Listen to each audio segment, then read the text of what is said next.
Fala pessoal, tudo bem com vocês aí? Sejam bem-vindos ao canal Vem de Química BB.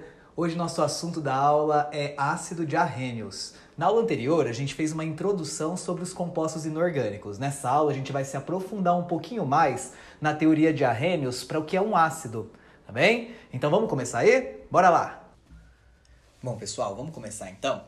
É importante a gente salientar que a gente vai utilizar a teoria de arrênios para explicar o que é um ácido. Existem outras teorias que também explicam o que é um ácido, o que é uma base, como a teoria de Lewis e a teoria de Bronsted-Lowry. Mas nesse primeiro momento, no início do estudo de compostos inorgânicos, a gente vai usar a teoria de arrênios. Em um momento propício, a gente vai ver as outras teorias também, bem? Então, para a gente começar a falar sobre a teoria de arrênios para um ácido, eu vou pegar aqui um ácido bem simples, tá? Um ácido como, por exemplo, o ácido clorídrico, beleza? A gente sabe que o ácido clorídrico é formado por um compartilhamento de um par de elétrons, já estudamos isso em ligação química, justamente porque o cloro tem 7 elétrons na camada de valência, ele precisa fazer apenas uma ligação química para se estabilizar. Concordam? Então, como ele precisa fazer apenas uma ligação química e o hidrogênio também faz apenas uma ligação química, eles compartilham um par de elétrons e assim os dois se estabilizam. Beleza? A teoria de arrênios ela está relacionada com o que acontece quando eu coloco uma substância em contato com a água. Beleza? Então, vejam bem. Arrhenius ele propôs uma teoria para explicar o que é um ácido, uma base, um sal, seguindo o comportamento que essas substâncias apresentam quando colocadas em contato com a água. Quando a gente coloca em contato com a água um ácido, por exemplo, Arrhenius percebeu que a ligação covalente estabelecida entre o hidrogênio e o outro átomo sofria um rompimento.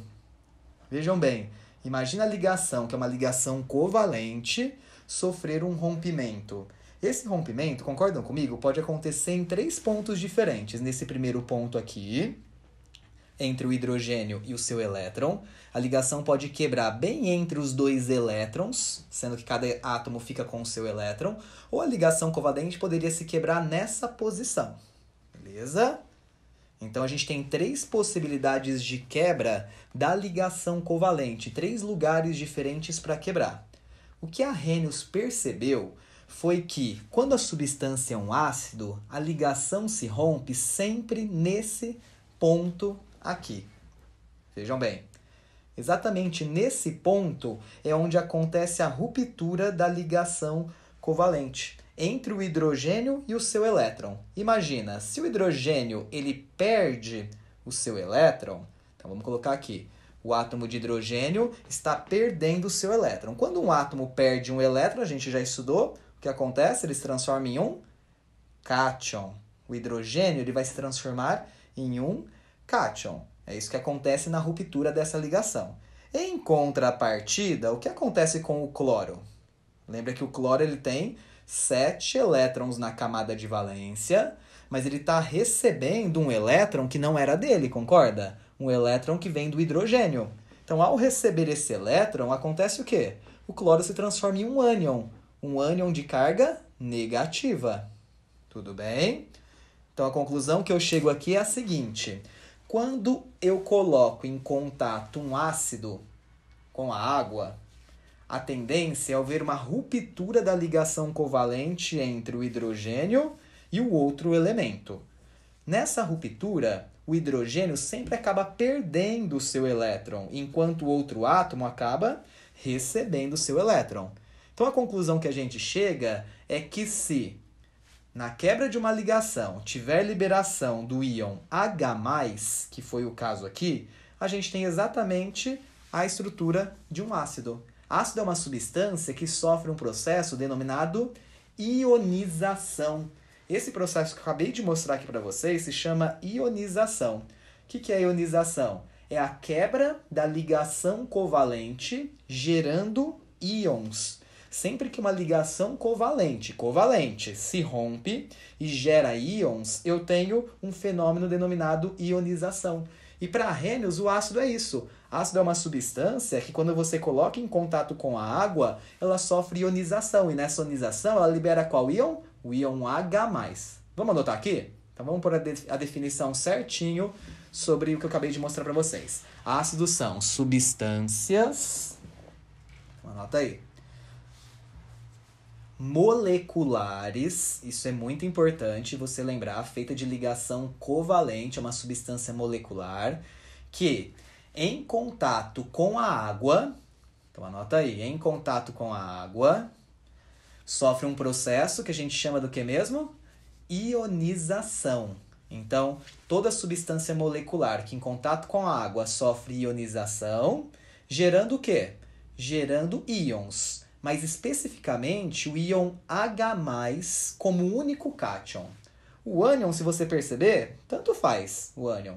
Agora, o cátion, se for H+, tenham certeza que a substância analisada é um ácido, sem sombra de dúvidas. Beleza?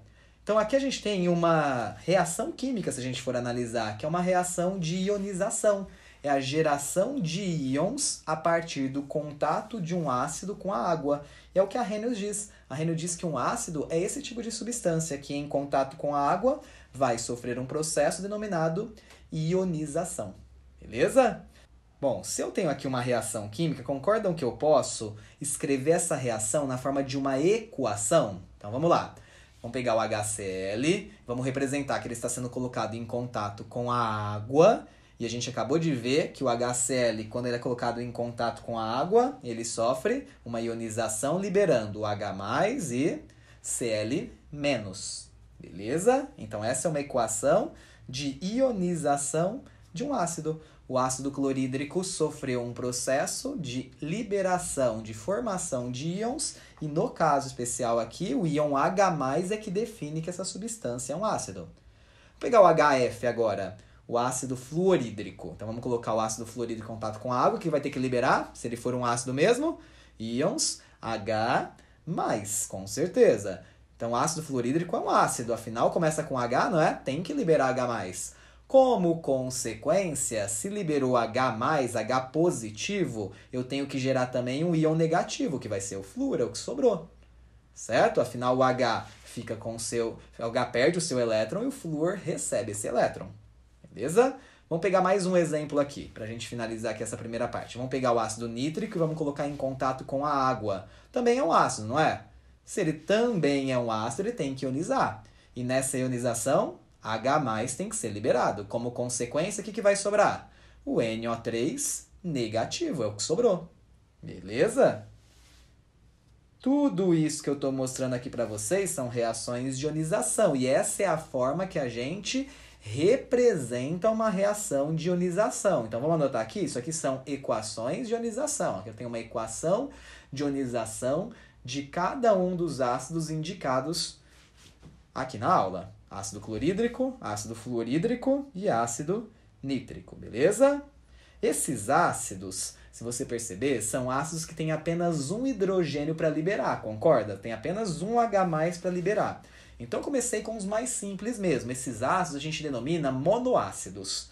Ou, se você preferir, você pode chamar esses ácidos, vamos anotar aqui, de ácidos monopróticos.